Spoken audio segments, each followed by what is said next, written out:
I want to thank you very much for coming to this inaugural public lecture of the Humanities Visiting Professorship in Economic Thought, which we're delighted will be given by Professor Sir Partha Dasgupta. I'm Vincent Crawford. I'm All Souls' academic director for the Economic Thought Professorships. And I just wanted to tell you briefly a little bit about the Humanitas program. It's a series of visiting professorships at Oxford and Cambridge, whose goal is to bring leading scholars and practitioners to both universities to address major themes in the arts, social sciences, and humanities. It was created by Lord Weidenfeld and managed and funded by the Institute for Strategic Dialogue in London. And our part is run in collaboration with Oxford's Division of Humanities. The Economic Thought Professorships are one of several different programs, mostly in the humanities. They're funded by the generous support of Dr. Donald Marin, and they're run in collaboration with All Souls College. So when we started to plan this, we wanted to find a speaker to launch the series whose work was both a good illustration of the depth and power of economic thought and was directly connected to human well-being. And not unimportantly, we also wanted to find a speaker who was capable of communicating his work to a general audience. If you know many economists, you'll know that these are very stringent criteria. And we asked for independent suggestions from a few different people, and there was one name at the top of all of our lists, that is to say, Professor Sir Partha Dasgupta. He's the Frank Ramsey Professor Emeritus of Economics at the University of Cambridge, a Fellow of St. John's College, Cambridge, and a Professorial Research Fellow at the Sustainable Consumption Institute of the University of Manchester. He is an economic theorist of exceptional power and range, whose work spans development economics, the economics of technological change and social capital, population economics, and as will be illustrated tonight, environmental and resource economics and welfare economics. His work is distinguished as much by its unfailing seriousness of purpose as it is by its clarity and depth, and much of it touches directly on human welfare. His work has brought him enormous recognition, and because time is limited, I will just tell you the one important thing he hasn't won yet, which is a certain gold medal given by Swedes in October in memory of the inventor of dynamite. After tonight, you may feel you have inside information on this event, but if you go to Ladbrokes in the fall, you will have an opportunity to bet on it, but you'll find, I think, that the odds are disappointingly short. In any case, Professor Dasgupta's topic tonight is the ethics of intergenerational distribution. Tomorrow we're having an all-day workshop which continues tonight's discussion on a sort of more technical level with two master classes in the morning by Professor Dasgupta, one in the afternoon by Professor Sir Robert Watson, who is DEFRA's Chief Scientific Advisor and Professor of Environmental Sciences at East Anglia, and one by Professor John Broome, who is White's Professor of Moral Philosophy here at Oxford. Please join me in giving a warm welcome to Professor Dasgupta to Oxford.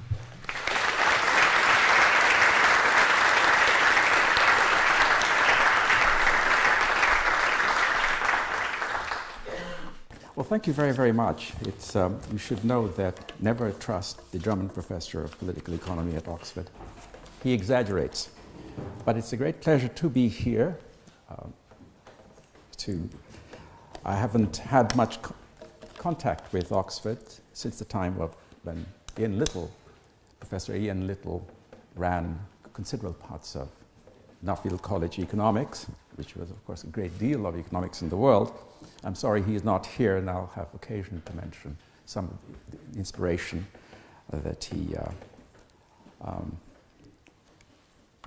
created in many of us. The subject of my talk today is not unrelated to his interests. They emanate from them. Now, there is a sizable literature on humanity's impact on nature. It ranges from scientific studies of specific resource bases, for example, fisheries, wetlands, the atmosphere as a carbon sink, via such overarching reviews as the Millennium Ecosystem Assessment, which is published in 2003, 2005, that period, to popular accounts that summarize those findings and conclude that humanity is most likely to go down the proverbial tube. On the other hand, there is a prominent literature. Matt Ridley's book 2 years ago is an example of it, that studies episodes from history and contemporary economic growth to conclude that the worries expressed in the former literature are misconceived, because technology can be relied upon to save the situation. The problem is that neither set of studies offers an analysis of the processes that characterize humanity's exchanges with nature.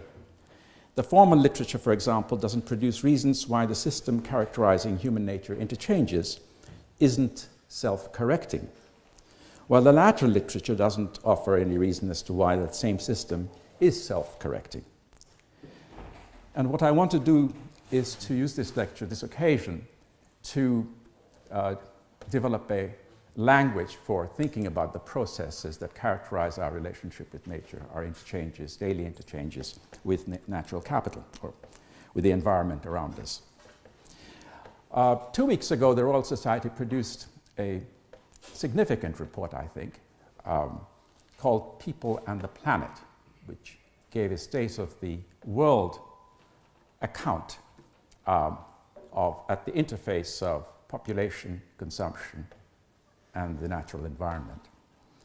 It's a state of the world account. It's pretty exhaustive.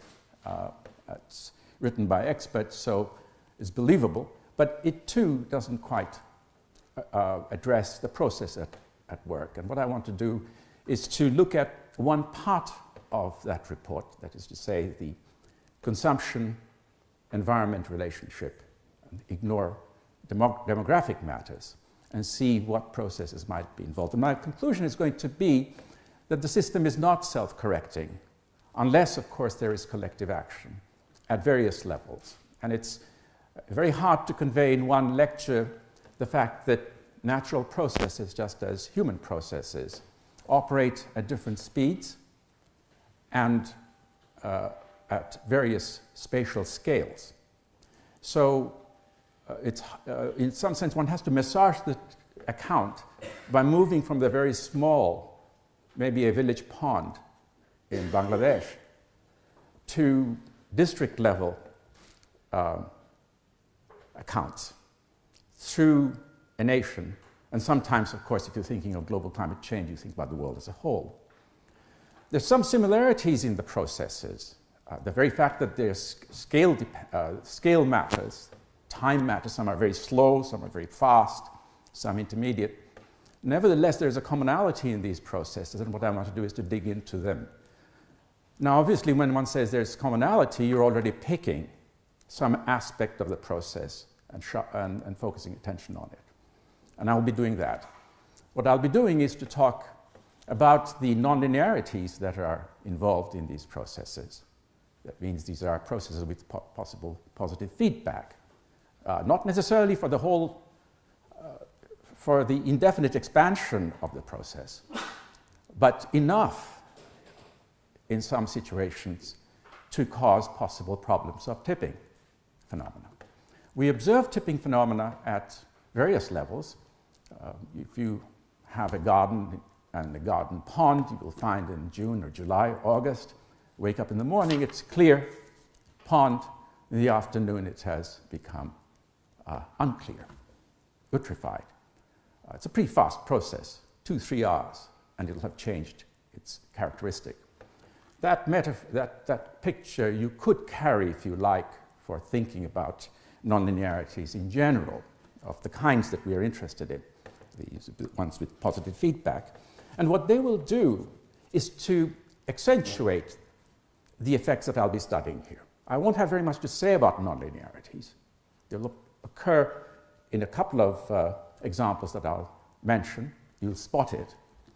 You will see how it might lead to it. But that's not what I want to talk about. I want really to talk about human nature interactions, in particular about our consumption motivations. Right, so let me see if I can work this. Yes, I can. People evaluate economies for prescribing and assessing, which taken together involve 5 sets of questions. A, how is the economy doing? We do that all the time. How has it been performing in recent years? What should our forecast of the economy's performance be under business as usual? D, how is the economy likely to perform under alternative policies? And E, which policies should we recommend?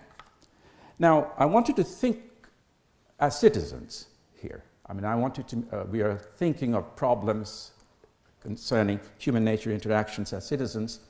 We don that citizen's hat, usually first thing in the morning while having breakfast and reading the newspaper, because we don't like what we read, and very often we don't like it not because it goes against our personal interest, but because we have a sort of a benign attitude to the world and the world's going to hell. And we worry about that. Then, of course, we go into our private mode, maybe, and that's right and proper. Otherwise, we'll never get anywhere.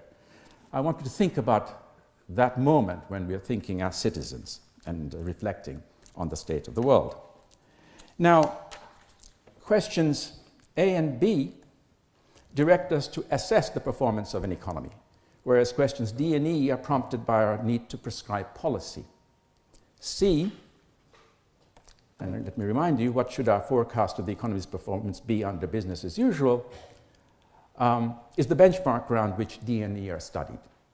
You have a forecast and you say, well, the government is choosing this policy which is wrong. It should be doing instead something else, and you're, of course, perturbing the economy by thinking about the alternative policy and presumably suggesting that that's an improvement on matters. The coin with which we as social evaluators assess and prescribe is intergenerational well-being. I will not have to go into detail as to how to think about it, except there will be a pause when I'll wish to address, I think, PP students here. That'll be only for 3 minutes. Okay? But I don't want you to think that I'm going to get away without writing down an equation, because that wouldn't be right. Okay? Now, sustainability analysis is prompted by questions A and B. How is the economy doing? How has it been performing in recent years?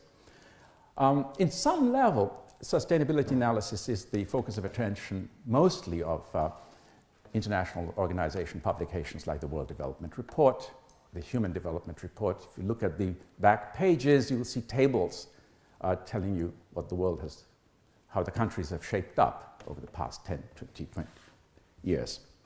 That's pretty much A and B. Of course, D and E are the prescriptive parts, while policy analysis is prompted by D and E. The customary indicators that are used for addressing those questions are, of course, the most familiar is GDP, relative population size. We usually divide and talk about per capita. But I'm not going to go into inequality issues because the level of abstraction that I'm following here, that's pretty easy. You have to just expand the space on which you're evaluating by including people of different categories, and then redefine GDP with weighted prices for people, and that'll be handled. The weakness of GDP lies elsewhere. Human Development Index is a linear combination of GDP per capita, life expectancy at birth, and literacy. That's very commonly used. And these days, the World Value Surveys have made life satisfaction data very popular. And we sometimes use that. When I say we, I mean social scientists in general. None of the above captures intergenerational well-being in the sense that we're interested here in not only the well-being of the current generation, but of our descendants, our children, and by at least by recursion, given that we are interested in their well-being, presumably they would be interested in their children, so by recursion we are interested in our grandchildren. But of course, you may say we don't need this recursive argument because we are looking at the problem as citizens. So we naturally will be thinking about our descendants. And I'll come back to these issues. The problem with all these three are that these three indicators is that they are really not far-sighted enough. GDP, the rogue word in GDP is gross. It doesn't handle the depreciation of capital. It says gross national income, it doesn't say net. So you could have a growth spurt in income while mining your, say, natural capital, or wear and tearing down your buildings, for that matter. And it wouldn't quite show. And if it doesn't show, then there's something wrong with it. I wouldn't go into 2 and 3, the other two indicators that I've just given you, to remind you of the way we typically make these assessments and evaluations, but you will notice that they will have similar problems. I can be critical of them because I have an alternative to offer, which is totally kosher. It's based on a theorem, so it can't be debated. I should say it's based on a correct theorem. But estimation is a different matter, and a great deal of work is going on in that direction, and I'll be speaking to it. This is my reminder to PP students. So those of you who are not, think about something else for 2 minutes. I said intergenerational well-being. What is that object? The one which we economists used most frequently is given in equations 1 and 2. And for the more philosophically minded, you see over here, looking at dates are S and T. Today is S equal to T equal to 0. U is social well-being at date S, which is a flow. So U is a flow, all right? Intergenerational well-being is a stock. It covers the whole lot, us and our future people. And the two most popular forms are 1 and 2. The first one is essentially, the first one is Henry Sidgwick and Frank Ramsey's classical utilitarianism. Ignore G, just call it 1, and regard delta as 0, and you've got it. You're just adding up the well-beings of all generations without any discounting. Okay? That's the Ramsey framework. An alternative formulation, which has a very different ethical underpinning, philosophical underpinning, and that's something I want to discuss tomorrow in the master class. Although it looks the same, I mean, a colleague of mine would say, well, one is a special case of the other, set delta equal to 0, and you get it. Well, that's not quite true. You need justification, and there is an alternative ethical framework. The classic work on this is due to the late Jalin Koopmans of Yale, and that allows for discounting. But broadly speaking, we're thinking about a formulation like this. Now, I won't go any further into this issue. That's the detour I had, but I will be elaborating on it tomorrow. Now, the most important thing is that the theorem does not depend on intergenerational well-being, have either 1 or 2. It could be much more general. It's a very general theorem. It's a equivalence result. Okay. Now, 1 and 2 have been put to use in both sustainability analysis and policy analysis. It's the common thread in most of welfare economics. The latter is a familiar notion, but what about the former? What does sustainability analysis mean? In this classic report on Our Common Future, 1987 publication, the Brundtland Commission defines sustainable development as development that meets the needs of the present without compromising the ability of future generations to meet their own needs. Now, the definition suggests we should seek to sustain something like the productive base of the economy under review, because you talk about the ability of future generations to meet the needs. So it's something like the factors of production, something like the stuff out there which can churn out whatever it is that we care about. Okay? So those are the hints, if you like.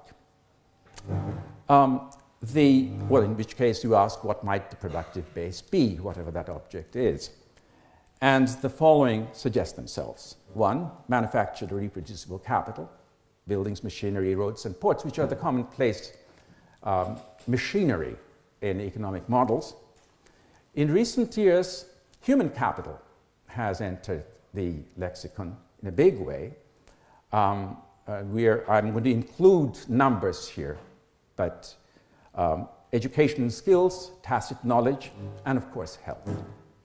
A person is a person is a person, but the quality of the life that a person can lead depends on certain inputs into that person. So if you think of the person as capable of transforming goods into goods, then human capital is the embodiment of those inputs, food and so forth in early years. There's a big literature on that, as you probably know, and it's extremely important. Knowledge, art and science, I'm thinking of knowledge separately from tacit knowledge. I'm thinking of public knowledge, codifiable knowledge. But look, these classifications are of no great moment. Basically, you want to cover the stuff that matters, okay?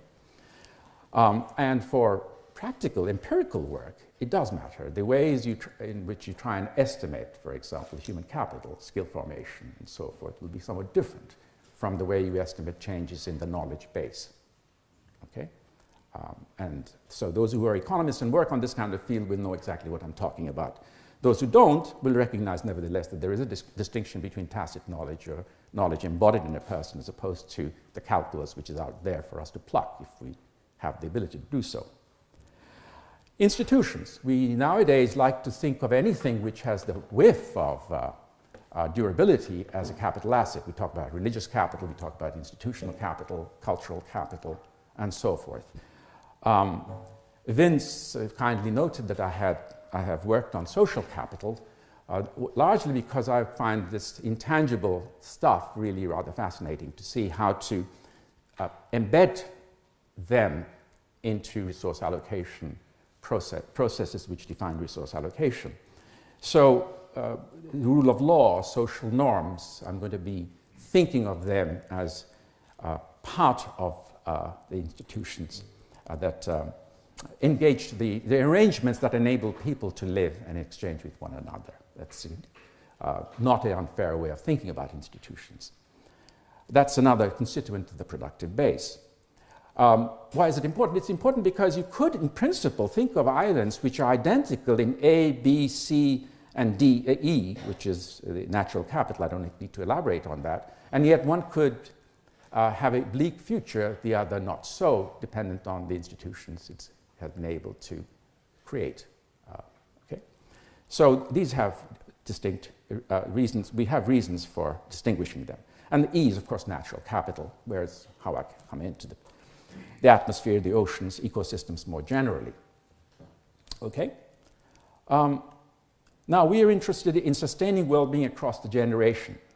Is there a connection between the two? Notice what I've done. I've been talking about intergenerational well-being. We had a minute's pause to look at some special forms of intergenerational well-being, which economists very often use, and I'll be coming back to that.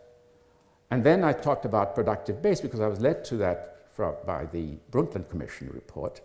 One looks like the factors that enable people to get on with their lives, and well-being is about the achievement, being able to get on with your life, and is there a connection?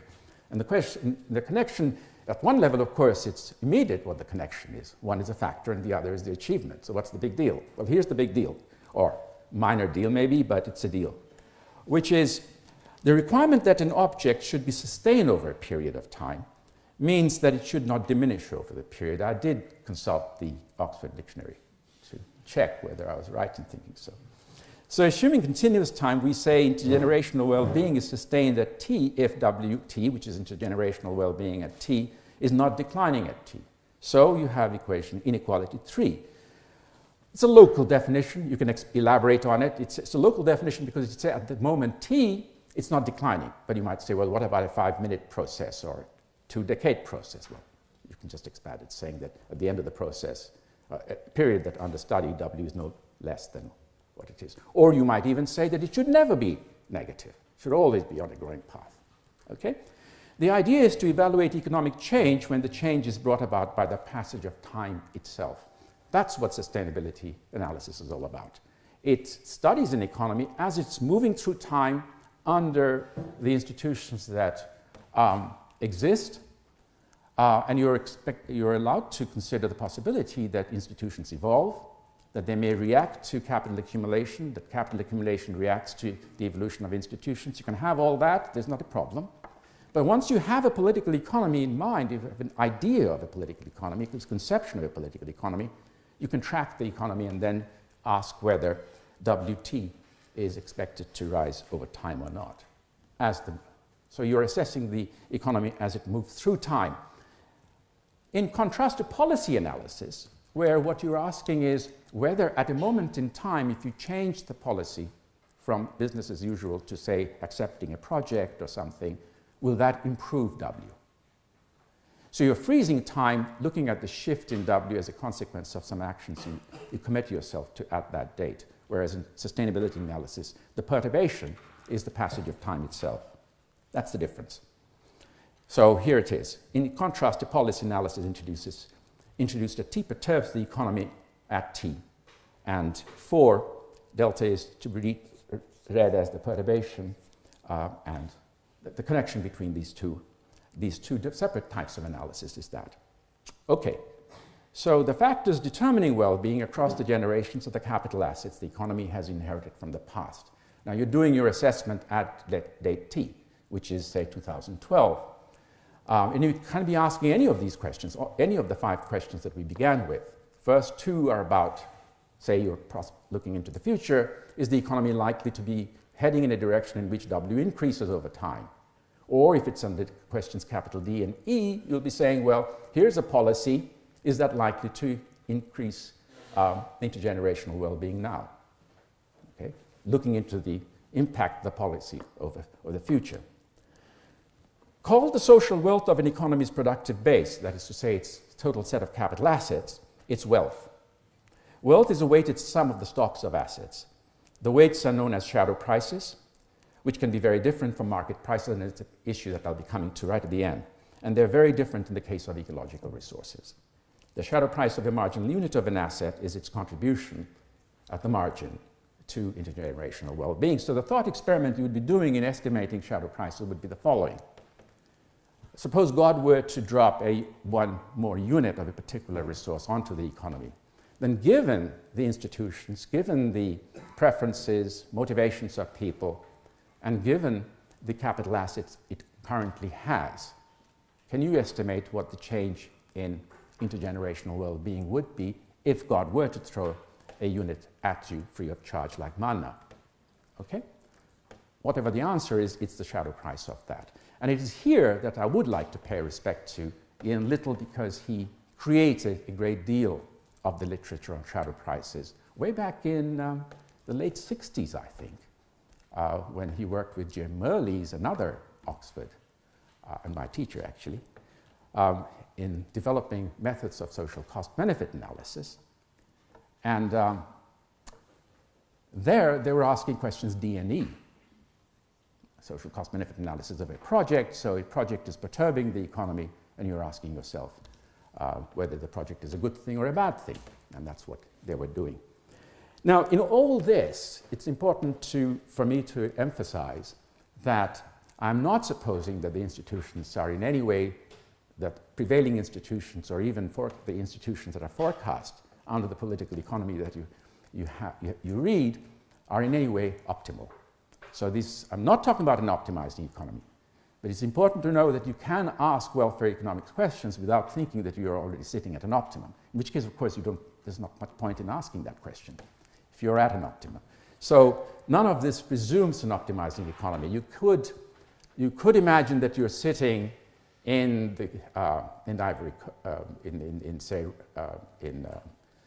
Nigeria, but you have sent a student there who is an honest student, and how is she to study the world? So these shadow prices are based on your forecast of the economy, and then the way the economy is likely to react to the perturbation that you're inflicting on it. So that's wealth. Wealth is the weighted sum of the capital assets, and wealth is a stock, in contrast to GDP, which is a flow. Now, here's the 2 propositions. Proposition 1, intergenerational well-being increases over time if and only if, relative to its population, the economy's wealth increases over time. Proposition number 2, a policy change leads to an increase in intergenerational well-being if and only if, relative to its population, the economy's wealth increases as a consequence of the policy. So dothese are useful results to have, because you now have a unified method of thinking about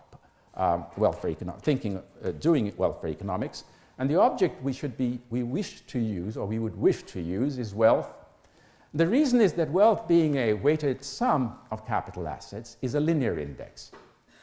So at the margin, what you'll be doing is, if you have somehow or the other estimated the shadow prices, you ask how the perturbation is going to change the capital assets. And you just add up the net gains.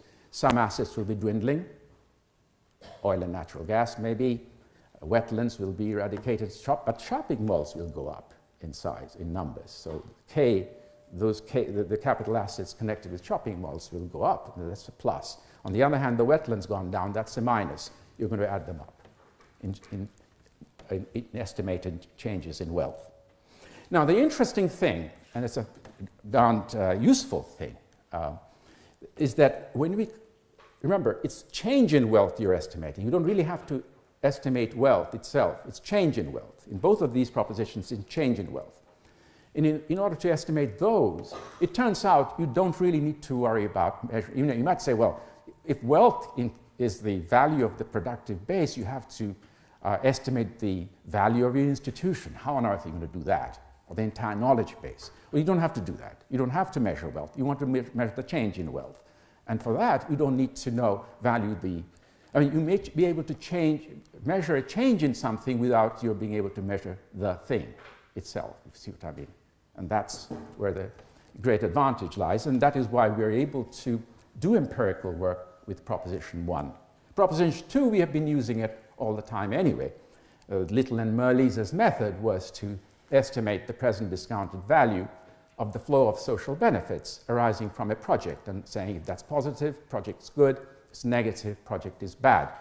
But the present discounted value of the flow of net social profits of a project is nothing other than a change in the wealth of the economy as a result of that project. So that's where Proposition 2 comes here.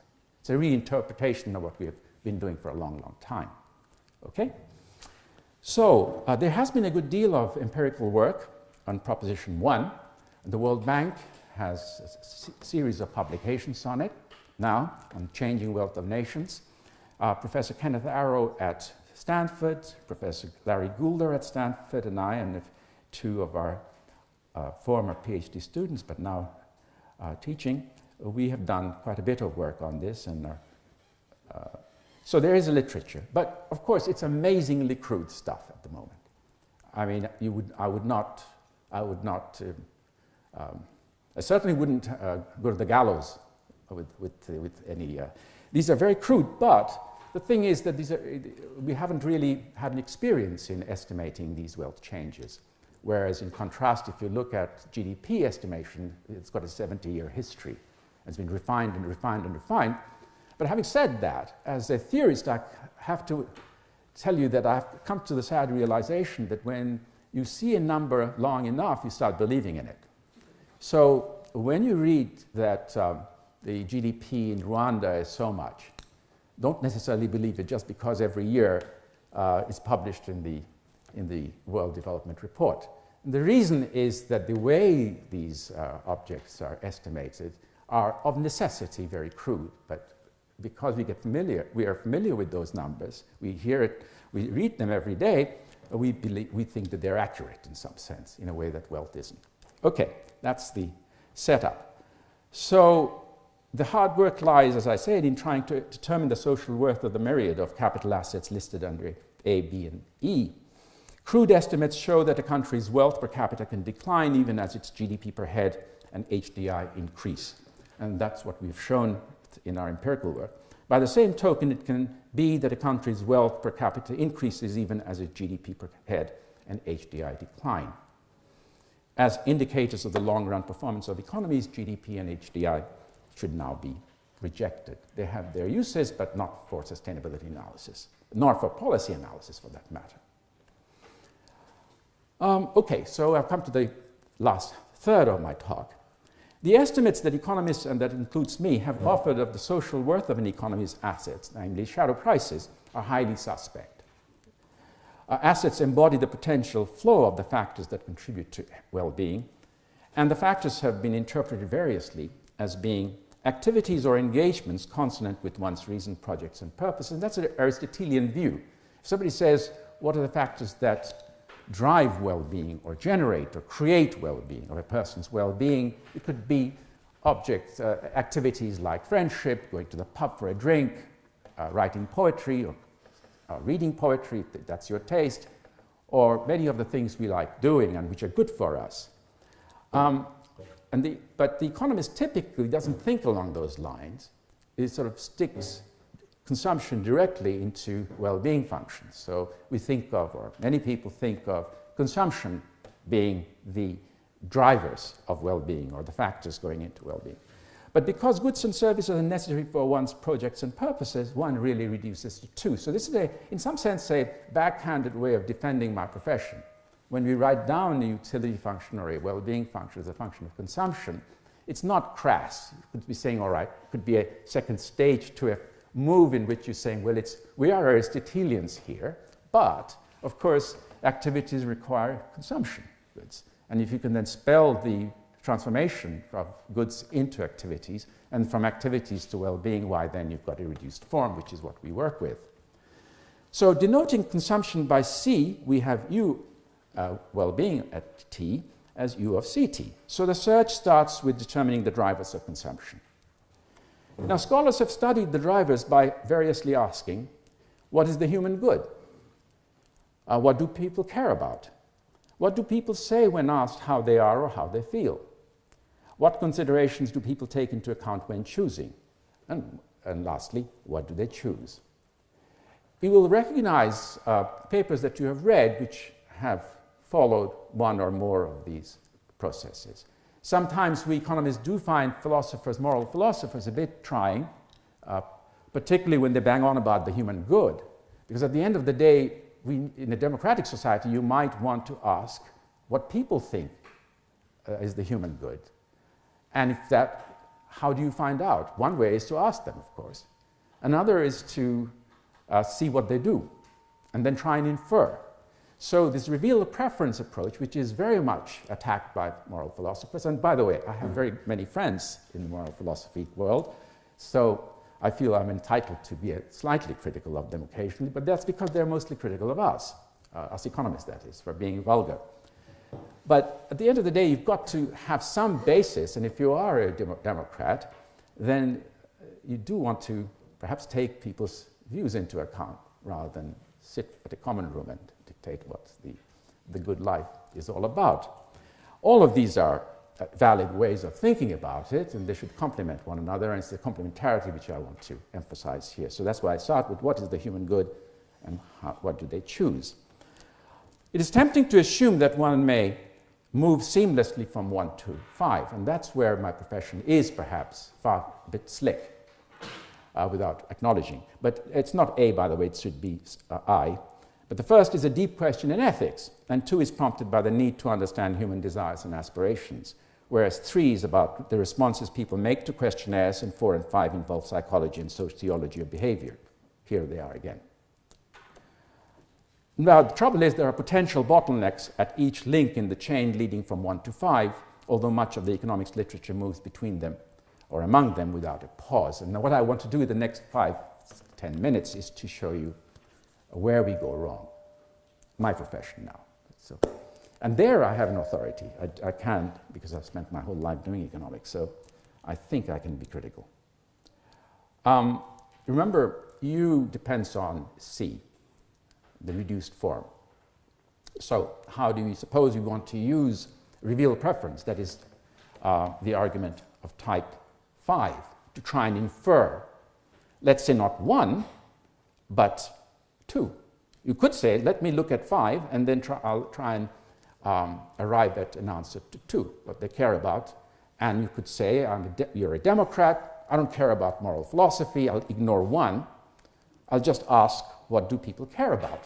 And I want to know what they care about because I care about their answer. Okay? So I look at what they choose. Now here, the news is really bad. At least I was pretty... I don't work on consumption theory. But when I read it, I have to say I was not very happy. The economist's favorite model of the drivers of consumption is based on the beings and doings of a solipsist. or solipsist. I haven't got my tongue around that. Solipsist. I think I've spelt it correctly. Solipsist. So the solipsist's well-being at any moment in time depends solely on his or her consumption of goods and services. And now let's think of a market economy, although what I'm saying can be easily generalized to non-market environments. Okay? That's not a problem, but most textbooks will have this kind of thing. In a market economy, an individual's demand for goods and services is therefore a function solely of market prices and his income. So DEI is the demand of a person for commodity I, subscript I is the commodity I, and it's a function of P, which is a set of prices, goods and services, and I is the person's income, or wealth, doesn't matter. I mean, here I'm ignoring now time, just thinking of a person in the abstract, a timeless person. And that's the demand function, generated by the person's notion of his or her well-being. So that'll be driving, the demand function is driving choice, and we're going to try and infer the person's well-being from that choice, or those choices. The things that are, the factors that are influencing these choices are the price vector and the income. Now, one important departure from the standard, that's the standard model, would be to incorporate habits. And that would be to say that what has the person's experiences have been in the past. Now, of course, habits, it will be like a stock. It's happened in the past. You have no influence over your past. The past is what it is. It's a parameter in your current utility function. So if Z is an index of past consumption, the person's demand is, now we can expand it. We can enrich the demand function by not only having prices, income, but also the history of the person's history. Now that might seem, well, it's not a big deal, so all you do is to parameterize a person by his habits. However, if you're interested in sustainability analysis, you're looking into the future. And the question is, day after tomorrow, tomorrow will have been a past, but tomorrow is today's future. So as you move through time, you're influencing the future. And the first thing you can prove when you introduce habits into these demand functions is that consumption trajectory is history dependent. It can be that other things remaining the same, if two economies had different histories, they would have two different future trajectories. It's a problem for the empiricist, but conceptually it's not a very problematic. The real problems come in the following observations. Departures from the solipsist model involves embedding the individual into society. Two types of motivations suggest themselves. We are both competitive and we are also social animals. So I want to start with the social consumption, then I'll come to competitive consumption. I should say that the social consumption side of things, these ideas have been used to explain fertility behavior. I and several others have been, and there's some now interesting empirical work to show how social effects influence fertility. But I'm concerned with consumption here. So the type of social influence has its roots in people wanting to belong to their group. Individuals don't want to be different from others in their consumption of such goods. The trick is going to be to find what goods are, and I'll come back to that right at the end. If C star of I is the average level of consumption of I by a person's peer group, then her demand for I in this expanded sense of a person is DI, as before, demand for commodity I is prices, income, and the average level of consumption of that good, C star of I. And with the property that the demand that the person makes is not very different from the average. So it's a bit like chasing your own tail. The average is, of course, endogenous. Because if everybody zooms onto a particular commodity and regards that as a social good around which he will operate when it comes to that commodity, then, of course, the average is going to be based on each person's expectation of that average. And then you, of course, look for an equilibrium of that. That's not a very hard thing to do, but that's what it is. For the individual, the average is a parameter, but for the economy, the average is not a parameter. And since the average is being influenced by each person's choice, you get the meaning. And the point at which it is a social good is that the demand that each individual makes is approximately the same as the average. Fads and fashions are, of course, the embodiment of this form of behavior, are examples of social consumption, as are religious goods. I like to think in my own life, one of the most potent forms of this social consumption is in your peer group, when you have dinners, you offer each other, dinner parties, I guess. It's quite a common thing in our cultures. And in other cultures too. There's not dinner parties, by the way, but it's other, smoking pot and so forth. But here it's dinner. And you'll see the important thing is you don't want to be very different. The dinner parties are pretty similar to each. And in fact, if the one thing you don't want to do is to show off. You'll embarrass your guest if you produce a exceptional menu, which you know is very expensive, and particularly if the others know that it's very expensive. And then, of course, you'll be embarrassing yourself because you've embarrassed your guests. So you keep to a norm, and which commodities become the focal points for this kind of behavior, what the level is.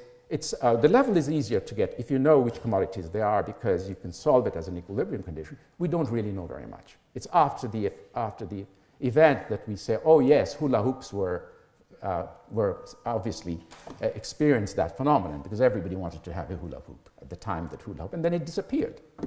So we don't know very much about it, but largely because we haven't actually studied it, or we mean we economists.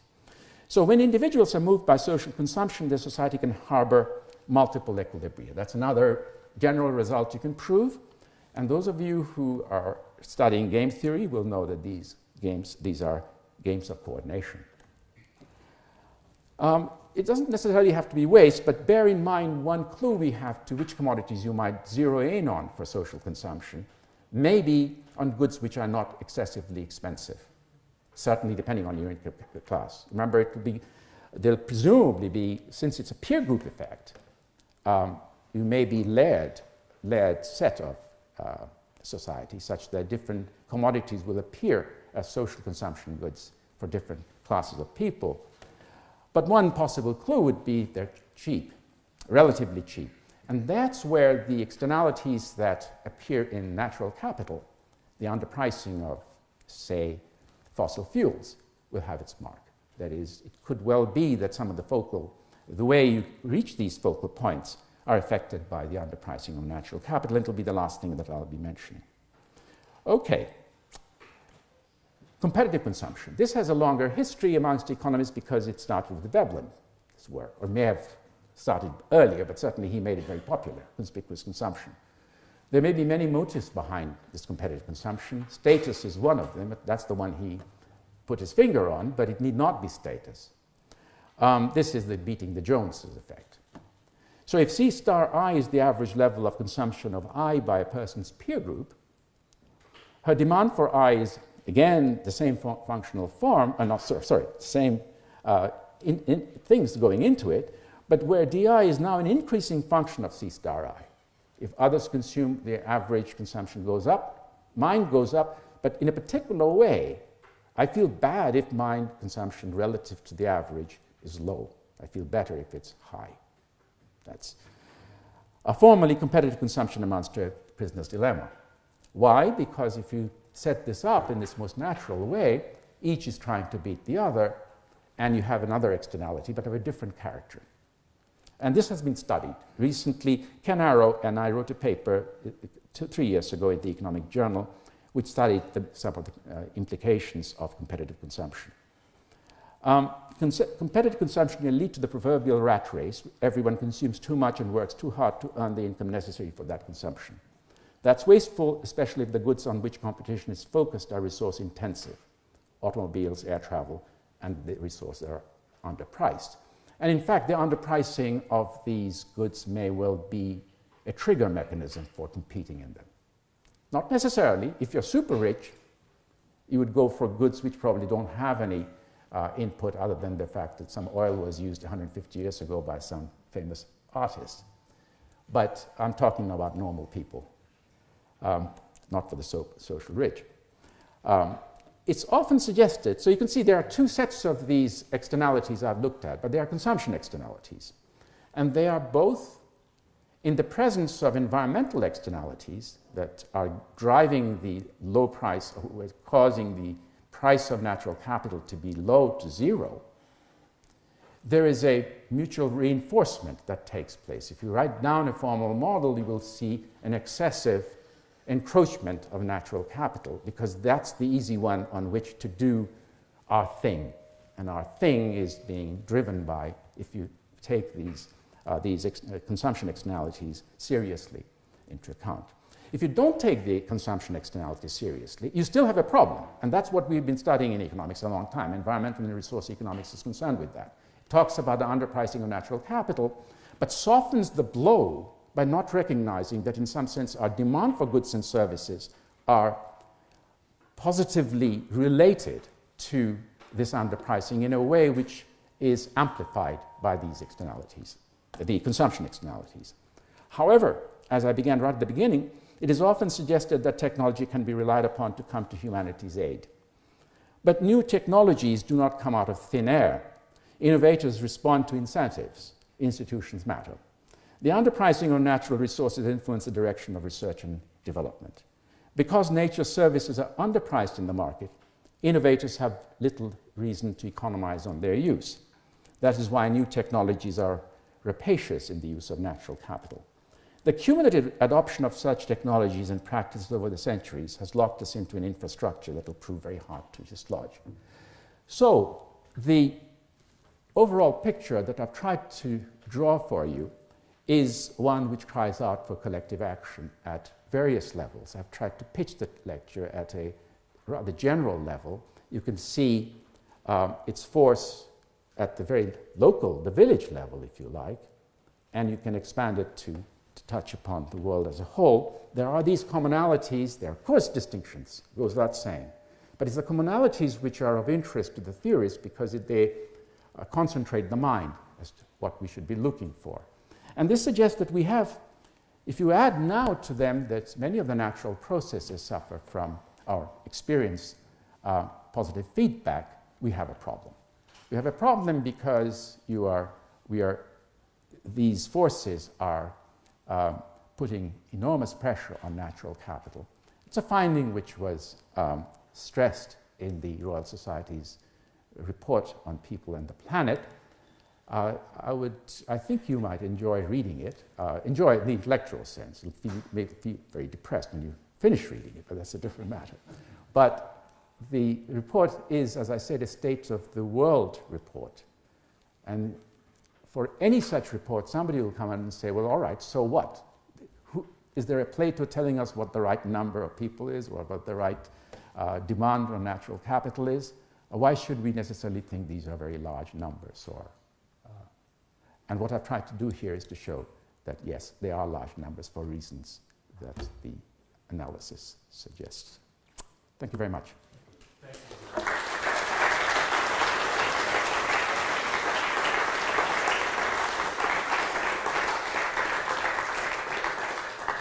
We have a few minutes for questions. If you have a question and you raise your hand, the microphone will be given to you as if by magic.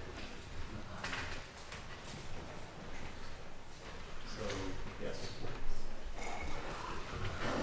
Thank you very much for the interesting talk, Professor Dasgupta. You said that Kenneth Arrow and some former students of yours are actually working on very crude assessments of these shadow prices, which effectively should give us the true value of these sources of capital. And I was wondering whether or not you have these crude numbers just to get a good idea of the relationships between natural capital, institutional capital, physical capital. Very good. Thank you very much for asking. I should say that they're not only crude, but they're also based on pretty bad modeling of demand. So none of these estimates that I've mentioned, none of the estimates at the World Bank, certainly, or the Arrow et al. Paper, make use of these consumption externalities that I've wanted to stress here at the last third of the talk.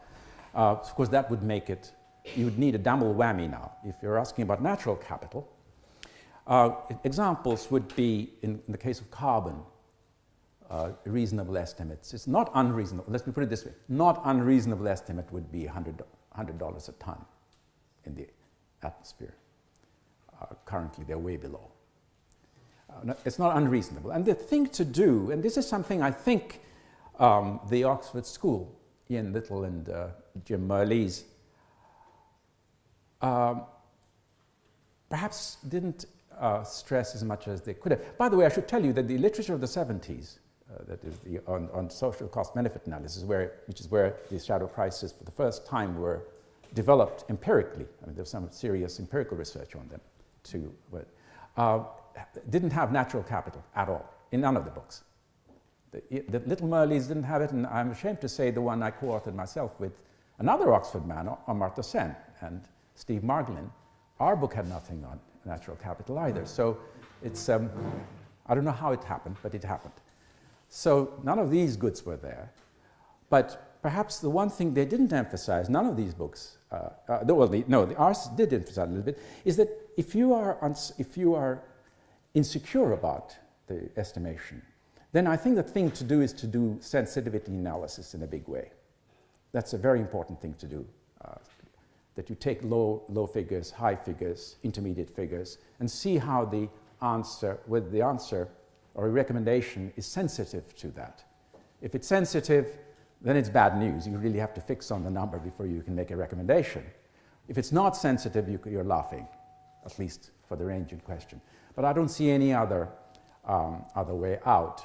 And remember, these will be affected by uncertainty, which is not something I had actually mentioned, but it doesn't matter. For everything I wrote, you could have uncertainty brought in. That's not a problem. You would put a premium on these prices, premium on these assets for risk aversion. Then, of course, it goes up some further. So for many ecosystems, for example, ecosystem services is the most neglected bit. I mean, we have very few estimates just evolving now, appearing at the University of East Anglia. There's been a major research project on ecosystem services and estimating shadow prices. But they're a horribly hard thing to do.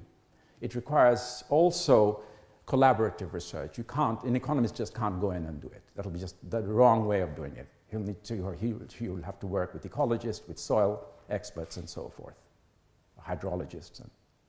And there is work of that sort that's going on. It's painstaking, takes 3, 4, 5 years, not very good for your tenure possibilities and so forth, but it has to be done. And I like to think a few senior people would help this along by perhaps not making tenure such a difficult thing for people willing to risk seriously interesting work, because the payoff is very high.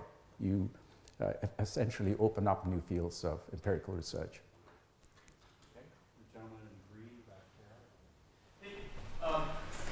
In light of the historical dependence of consumption and the possibility for socio-technical lock-in, what more, in addition to changing the prices of natural assets, must be done to ensure intergenerational equity? Very nice question. I skipped that, haven't I?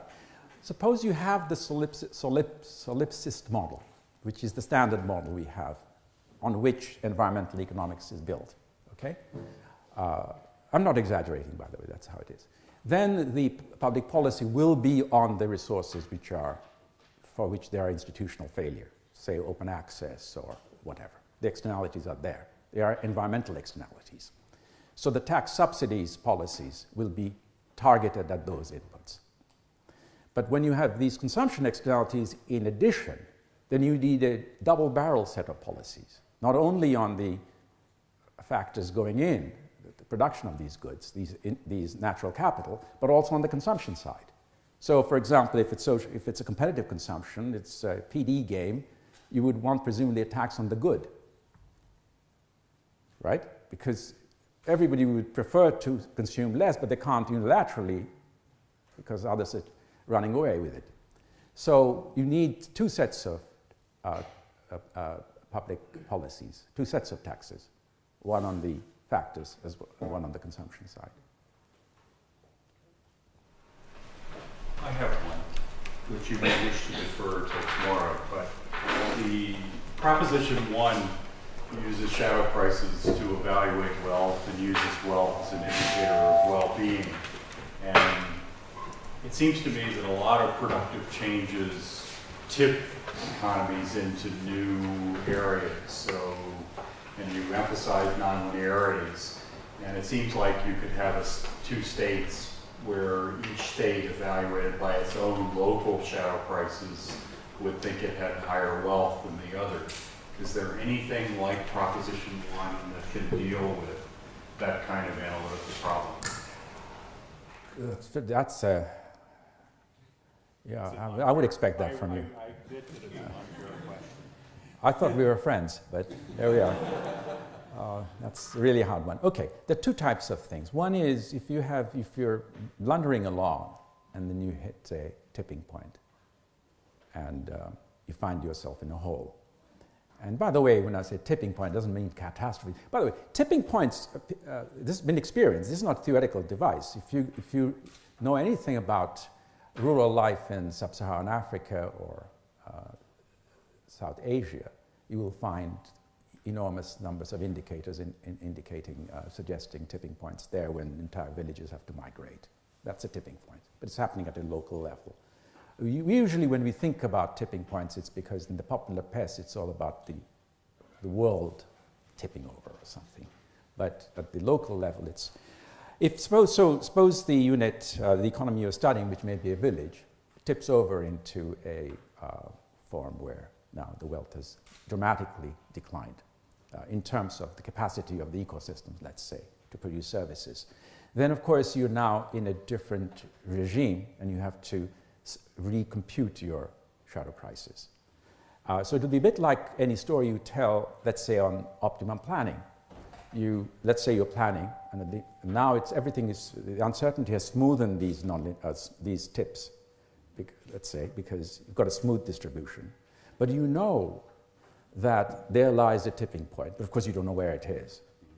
It's somewhere in some region which you can specify, and you have a distribution over it, which smoothens the fact that ex ante it smoothens it, because once you're there, of course, you've got a dramatic change. Now you're going along, so there's not a problem, you'll follow Proposition 1, right? So long as you haven't got to the tipping point. Yeah. Once you have, then you have to re-estimate your shadow prices, because you're now in a different,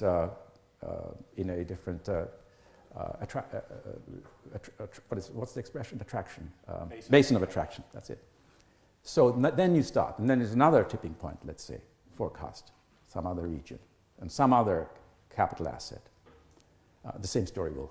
So that's how I would think about it. So uncertainty smoothens things, as you know better than I do. And it's after the event that you then have to recompute. Yes. So we want to thank Professor Dasgupta again, but first let me say there is a reception outside and there's a stair to the right that doesn't look like it's leading anywhere interesting, but it really does lead to something nice. So let's thank Professor Dasgupta.